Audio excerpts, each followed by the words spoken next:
good relationship. And since his are all perfect, we don't have to worry about his 8. We only need to worry about our 8. So let's take a look at our 8. And let's go ahead and put them in a timeline. Okay? And we will be using, in this presentation, we will be using, okay, just like we used the 3 theological virtues of faith, hope, and love. And now we're going to tie it into the 4 cardinal virtues. And again, I don't want anyone shutting this down because of religious objections. Okay? I'm using these 4 terms because 2,000 years of research, and there's a lot of agreement that there are these 4 things going on. Okay? And those happen to be justice, fortitude, prudence, and temperance. And again, if you don't like the words, that's okay. The words are irrelevant. Use the words you want to use, but the concepts are there. And if there's any part of you that thinks there is a reality, and any part of you that thinks, I think, therefore I am, so therefore I'm a sentient being, if you believe there's reality, and you believe that you are a sentient being, then all of this should make perfect sense. Because that's all this is putting together the 4 parts of a sentient being with the 4 parts of reality and making it really understandable. Okay, so let's go down first with the past. As a matter of fact, I'll probably develop each law individually.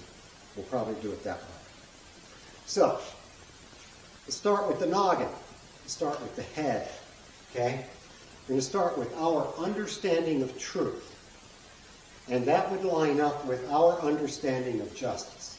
Now, justice being the name, we're going to call it justice. Justice is the name. Well, the name has some concept that it represents. We call it something, so it represents something. Okay? We had a dog. We called her Destiny. Destiny was her name. But inside of us was a real concept of what this little animal did. Okay. Same thing here. We have the name justice. What does that mean inside of you? What your understanding of truth? Again, ontological. Inside of you in human law. So you come into, at any point in time, you come into the knowledge base, with the belief base, with all of your intellectual capacities, your aptitudes, your IQ, all of that, your stored memories, everything in the noggin from the past, which really represents our faith. Everything from creation up to now. Everything in the past up to now that's in your noggin. And the word we're going to use for that is understanding of truth, for those of you non-religious people, justice for anyone who is following along with the cardinal virtues. Okay, so you have a concept up here of how things are supposed to, how I understand things, how it's supposed to work out. Then there's the present. I'm going to take what I know and I'm bringing it into the present. So everything from the past, everything up here, and now there's now. And this is now, and what I think now. So I'm going to bring my input into the now. Well, the now transpires and then fades back into the past. Now, when the now transpired, some new understanding occurred to me. And that's now what I'm going to take into the future. And so, what I bring from the past into the present would be my input with my noggin. Okay, so my car wouldn't start. All right, I'm going to change the spark plugs. Change the spark plugs. That's my input. Well, okay. Now, the car still doesn't start. Okay, now I have to process the output. Okay, my input is, I think this is the problem. I do it. Then the output is, well, that did not work. So I have to process the output now. And so I take that new information and I apply it to my next input in terms of my head. And so that's the past, present, and future. The past basically representing our faith, our knowledge base, whatever you want to call it. Our present being, there is only the present. The present is only present now. Okay? A minute from now is in the future, and my present, a minute from now, will be in the past. And just as an aside, the timeline keeps expanding. Because a minute from now, okay, when I go a minute from now, that means the now will be a minute in the past. That means my past will have 1 minute more in it. So every minute that passes increases my past by a minute. Now that's an aside, not to get down a rabbit hole over that. And so we process that, and that's what gives us hope for the future. Okay, the plugs didn't work. Okay, so we're going to try something else now. All right, now so that's the human law. It deals with the noggin and your understanding. And now we come down to natural law. And this is where we take our understanding of truth into the economy. In this case, we were changing spark plugs. Okay. And so, that's when we take that understanding into the environment. Okay. And I'm pretty good with the wrench. And so, I'm like, well, I'm going to change spark plugs. So my action, my fortitude, so my justice, I was like, well, this is my representation of truth. Truth being the car won't start, I believe, because it needs new spark plugs. So then I bring that into the economy in terms of action or fortitude. That's the actionable verb for justice if you're dealing with cardinal virtues. Fortitude. And that's the input. And then after the input, then that takes us into the future where we get an output from that. And then we have to process that. And so that represents our future, our hope. Our present is what we're doing. And then our past is what we're bringing into the situation. And so that's dealing with the first two laws. Human law and natural law. Okay? Our understanding of the world and universe and our understanding of truth as it plays out in the universe. When we bring it into the natural law. Now, there are also the other two laws that have to do with the heart and relationships. Okay? So, from the past, I'm bringing in mostly my motivation. Okay? I'm bringing in my motivation, whatever it is. This is me, this is what I want for me, this is what I'm bringing in. Now, for God, for the God we created, or even the one who's actually there, that would be omnibenevolence. Omnibenevolence would be the motivation for the Holy Trinity. That would be the Holy Spirit. Holy Spirit being the name, omnibenevolence would be the motivation for the Holy Spirit. Okay? Now, in terms of cardinal virtues, again, is prudence. If you like cardinal virtues, prudence is your word. If you're turned off by religion, motivation is your word. And you bring that, whatever it is, into the present. And that is your input into the present. And then, after the present, you get an output and you start to process it. Okay, so my motivation, I haven't matured much as an individual, and I'm at the, buying groceries at the checkout counter, and I want a candy bar.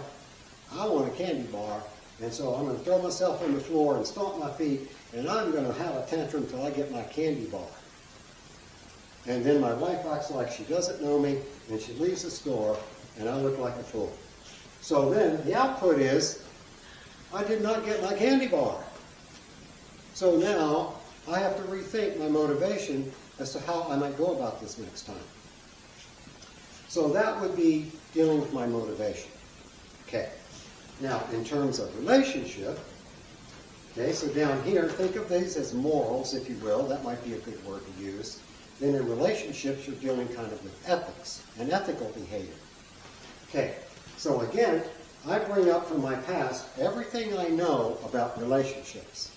What I know, feel, or believe about relationships. Okay? And And as what I bring into the relationship would be my level of temperance. Okay? How should I approach relationships? What is my ethical approach to relationship? And as a cardinal virtue, that would be called temperance. And so, the temperance I bring into the situation. Now, there might have been, in a more temperate way, I might have said, you know, I really would like this candy bar. Is it okay if I get it, sweetheart? Well, certainly, sweetheart. Why don't you get that candy bar? Now, so if I use with a little, use the temperance as a response, for the input, now I process the output. And so, when I process the output, I think, well, you know, stomping my feet didn't work very well. Politely asking worked pretty well. So now going into the future, my motivation and my prudence is going to change a little bit. And that's how these 4 laws work, from the past to the present to the future. And now you're like, oh my gosh, seems so much more complicated than I thought, Mr. Kiger. You said this was going to be easy. Well, you know what? It is easy. There are only 2 things that you really need to focus on. Only 2. And those are the ontological components. The only 2 things you need to consider as you go through this journey we call life is your noggin. You need to be a lifelong learner. Now, I know you can immerse yourself and learn everything there is to know about toy choo-choo trains. Okay, that's not what I mean by learning. That would be a hobby. Okay, and so when I'm talking about learning, I mean an appreciation, an understanding, a burning desire to learn everything I can about everything that I encounter. Okay, that's what I mean by learning. Is that you never stop learning, that you want to continue to learn, and that your noggin, if you continue to learn, your understanding of truth will increase. And you will, as you go into the future, you will start to get closer to God the Father, omniscience. Okay? You'll never get there, but you will be gradually moving in that direction. Your future has a hope in that you're moving towards a greater understanding of reality, greater understanding of truth. That is one thing that you have control over your entire lifetime. And so if you are pursuing truth, that's one of the 2 things that you need to do. Remember? Aristotle. Truth, goodness, and beauty. But beauty is a result of truth and goodness. So, one thing, be a lifelong learner. And if your understanding is better, then your actions, your input will be better in the natural law. Your fortitude will be better. You will know when to stand up. You will know when to sit down. Okay? You will know when to speak and you'll know when to shut up. Okay? As your understanding increases. And so, but this will be a result of your understanding. It's only one thing you need to do. Now there's only one more thing you need to do. And that has to do with your heart. That has to do with your level of motivation. Okay? And Aristotle called it goodness. In the Holy Trinity, we call that omnibenevolence. That is your motivation. And your motivation will show in terms of prudence, okay? That will be the cardinal virtue. And that will exhibit itself in terms of temperance. Actually, your prudence will help your ability to input into a relationship. Again, this is internal. Your motivation, your morals. And so whatever your morals are, you will bring that input into the relationship. And then, of course, there will be some output.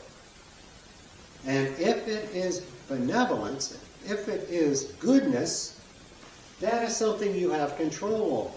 You want to continue to become a better person. I don't know the right word to use, but a more benevolent person, a person wanting to put more positive into the situation, to bring whatever motivation you can into whatever you encounter in life. This is the past. Whatever your motivation is, bring it into the present. You're going to do that, whatever your motivation is. If it's a good motivation, it's likely to have a better output. In terms of your own, I'm at peace because I did the right thing, okay?